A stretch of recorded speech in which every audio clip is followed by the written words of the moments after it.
अब देखिए सूर्य के प्रकाश में 7 रंग होता है, ठीक है। हम तो स्कूल टाइम में पढ़े थे बेजानी हपी नाला, आप भी जरूर पढ़े होंगे। तो यहाँ पर देखिए बेजानी हपी नाला, तो बैग से बैगनी हो जाता है, जा से जामुनी, नी से नीला, ह से हरा, पी से पीला और ना से नारंगी और ला से लाल, ठीक है। बेजानी हपी नाला। आगे देखिए सूर्य के प्रकाश के 7 रंगों में ना सिर्फ लाल, नीला और बैगनी में ही प्रकाश संश्लेषण होता है, ठीक है। सूरज के 7 रंग में नहीं होता है, ठीक है। तो सूरज के रंगों में ना, सूरज के प्रकाश में 7 रंग होते हैं, ठीक है। 7 रंगों को क्या बोलते हैं? 7 रंग जब मिक्स हो जाता है ना तो उजला रंग का निर्माण करता है, तो इसलिए सूरज के प्रकाश को क्या बोलते हैं? श्वेत प्रकाश बोलते हैं। श्वेत यानी क्या? उजला, ठीक है। तो इस प्रकार से भी सवाल पूछता है कि श्वेत प्रकाश में कितने रंग होते हैं? तो 7 रंग होते हैं, ठीक है। नाम बता ही दिए, बेजानी हपी नाला। लेकिन यहाँ पे इंटरेस्टिंग फैक्ट क्या है ना, तो सूरज के प्रकाश में जो 7 रंग होता है ना, तो सिर्फ लाल, नीला और बैगनी में ही प्रकाश संश्लेषण होता है। अब आते हैं कि किसमें अधिकतम होता है और किसमें न्यूनतम होता है। न्यूनतम यानी क्या? सबसे कम। तो देखिए लाल रंग में ना, लाल प्रकाश में प्रकाश संश्लेषण की दर अधिकतम होता है, एकदम स्पीड से होता है। और सबसे कम यानी मिनिमम स्पीड रहता है क्या? बैगनी प्रकाश में, ठीक है। तो अगर आपसे पूछे कि प्रकाश संश्लेषण की दर अधिकतम किस प्रकाश में होती है, तो लाल प्रकाश में। प्रकाश संश्लेषण की दर न्यूनतम यानी सबसे कम होती है तो किस प्रकाश में? तो बैगनी प्रकाश में। उसके बाद देखते हैं आगे और भी फैक्ट देख लेते हैं। ये सब जो क्वेश्चन है ना अक्सर एग्जाम में पूछे जाते हैं, ठीक है, जिन एग्जाम में जीएस आता है। तो देखिए यहाँ पर जब CO2 की सांद्रता यानी क्वांटिटी, ठीक है ना, जो अमाउंट है, अगर वो ज़्यादा मात्रा में रहता है ना तो प्रकाश संश्लेषण का दर भी क्या होता है? बढ़ जाता है, ठीक है, ज़्यादा तेजी से होने लगता है। और प्रकाश की तीव्रता, ठीक है, जब प्रकाश का जो इंटेंसिटी है, तीव्रता है, जब ये ज़्यादा बढ़ता है ना तो प्रकाश संश्लेषण का दर भी क्या होता है? बढ़ता है, ठीक है। तो CO2 की मात्रा बढ़ेगा तो प्रकाश संश्लेषण क्या होगा? बढ़ेगा। प्रकाश की तीव्रता बढ़ेगा तो प्रकाश संश्लेषण बढ़ेगा। अब आगे देखिए क्या यहाँ बोला जा रहा है, सौर ऊर्जा की मात्रा का केवल 1 से 3%, 1 से 3% पौधों द्वारा ग्रहण किया जाता है और बाकी पत्तियों और अन्य सतहों से परावर्तित हो जाता है, यानी टकरा करके क्या वो चला गया, ठीक है, तो हो गया परावर्तित। तो जितना सोलर एनर्जी, जितना सूरज का प्रकाश पहुंचता है ना पत्तियों पर, उसका बस 1 से 3% ही पौधों के द्वारा क्या होता है? इस्तेमाल होता है प्रकाश संश्लेषण में, और बाकी पत्तियों और बाकी डालियों से ना, सतहों से परावर्तित हो जाता है। उसके बाद देखते हैं अगला फैक्ट।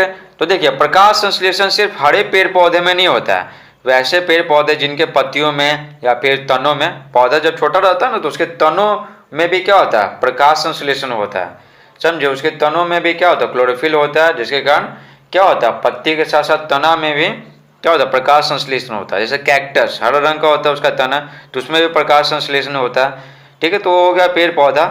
लेकिन पेड़ पौधों के अलावा भी जो हरे शैवाल होते हैं और साइनोबैक्टीरिया होते हैं, तो उसमें प्रकाश संश्लेषण होता है, ठीक है। तो शैवाल का अनेक रंगों का होता है, तो जो हरा रंग का होता है ना तो उसमें क्या होता है? क्लोरोफिल होता है। जब क्लोरोफिल है तो ये अपना भोजन खुद बना लेता है।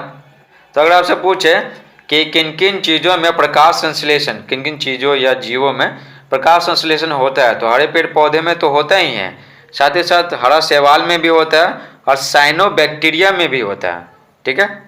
अब यहाँ पर देखिए आगे, पत्तियों की कोशिकाओं में जल परासरण यानी ऑस्मोसिस द्वारा और कार्बन डाइऑक्साइड गैस वायुमंडल से पत्तियों में विसरण यानी डिफ्यूजन द्वारा जाता है, ठीक है। अब ये परासरण और विसरण क्या होता है, तो देखिए एक एग्जाम्पल की सहायता से समझते हैं यहाँ पर। तो देखिए मान लेते हैं कि एक बीकर ले लेते हैं या बर्तन ले लेते हैं, इसमें पानी डाल देते हैं। उसके बाद देखिए इसमें क्या, इसमें एक सूखा किशमिश डाल देते हैं, ठीक है। इसमें क्या करते हैं? एक सूखा किशमिश डाल देते हैं। तो ये देखिए किशमिश को है ना जूम करके दिखा रहा है, तो ये हो गया क्या? किशमिश का सेल हो गया, कोशिका हो गया। और इसकी यहाँ पर क्या था? इसके बाहर क्या था? पानी ही पानी था, है ना, पानी में ही डाले है ना। तो बाहर पानी की मात्रा क्या बहुत ज़्यादा है और किशमिश के अंदर नहीं है, तो पानी क्या होता है? बाहर से ना किशमिश के अंदर चला जाता है और फिर किशमिश क्या होता है? फूल जाता है। तो ये हो गया क्या? परासरण विधि, ठीक है, परासरण। यहाँ पर एक एग्जाम्पल की सहायता से समझा रहे हैं ताकि अच्छे से आपको समझ में आए। तो अगर आपसे पूछे ना कि पत्तियों के कोशिकाओं में जल किस विधि द्वारा जाता है, तो परासरण यानी ऑस्मोसिस द्वारा जाता है। तो आप ऑस्मोसिस भी याद कर लीजिएगा। तो आप बोलेगा कि हम तो हिंदी मीडियम है तो हम क्यों याद करें, हम परासरण याद करेंगे। तो देखिए ऐसा नहीं है, ऑस्मोसिस है ना आपको ऐसे भी दे दीजिएगा, ठीक है ना, ऐसे भी दे देगा एग्जाम में, ऑस्मोसिस। समझ रहे हैं क्या बोल रहे हैं। तो इसलिए आपको रिक्वेस्ट कर रहे हैं, आपसे रिक्वेस्ट कर रहे हैं कि ऑस्मोसिस भी याद कर लीजिएगा। तो जल जाता है परासरण विधि द्वारा, ठीक है, और कार्बन डाइऑक्साइड गैस जाता है ना वायुमंडल से पत्तियों में विसरण द्वारा यानी डिफ्यूजन द्वारा, ठीक है। जैसे देखिए ये पत्ती है, ठीक है, तो पत्ती में कार्बन डाइऑक्साइड गैस की मात्रा क्या बहुत ही कम है, तो वायुमंडल में क्या बहुत ज़्यादा है कार्बन डाइऑक्साइड गैस। तो जब ज़्यादा है तो क्या ये कम की ओर अंदर चला जाता है। तो ये क्या, ये कार्बन डाइऑक्साइड गैस क्या चला गया, पत्तियों के अंदर चला गया, स्टोमाटा के माध्यम से, जो छोटे छोटे छिद्र है ना पत्तियों पे उसके माध्यम से चला गया।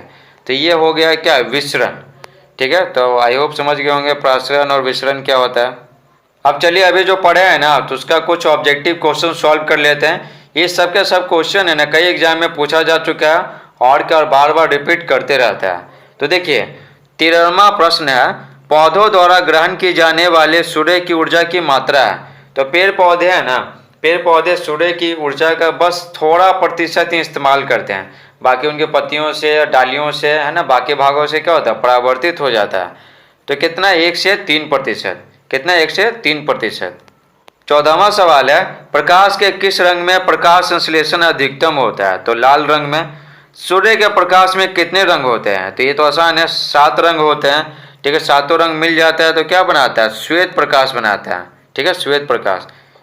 उसके बाद है 16वां नंबर, निम्नलिखित में से कौन सा जीव प्रकाश संश्लेषण कर सकता है। तो शैवाल, हाँ शैवाल कर सकता है, हरा शैवाल है ना वो प्रकाश संश्लेषण करता है। साइनोबैक्टीरिया ये भी कर सकता है, शैवाल यानी हरा शैवाल भी कर सकता है। तीसरा है दोनों, तो दोनों हो जाएगा, तो ऑप्शन क्या हो जाएगा, दोनों। 17वां नंबर का सवाल है, पत्तियों की कोशिकाओं में CO2 वायुमंडल से किस विधि द्वारा प्रवेश करता है। तो CO2, ठीक है, वायुमंडल से पत्ती की कोशिकाओं में किस विधि द्वारा प्रवेश करता है। तो हो जाएगा विसरण। और परासरण विधि द्वारा क्या, जल जाता है, ठीक है ना, जल।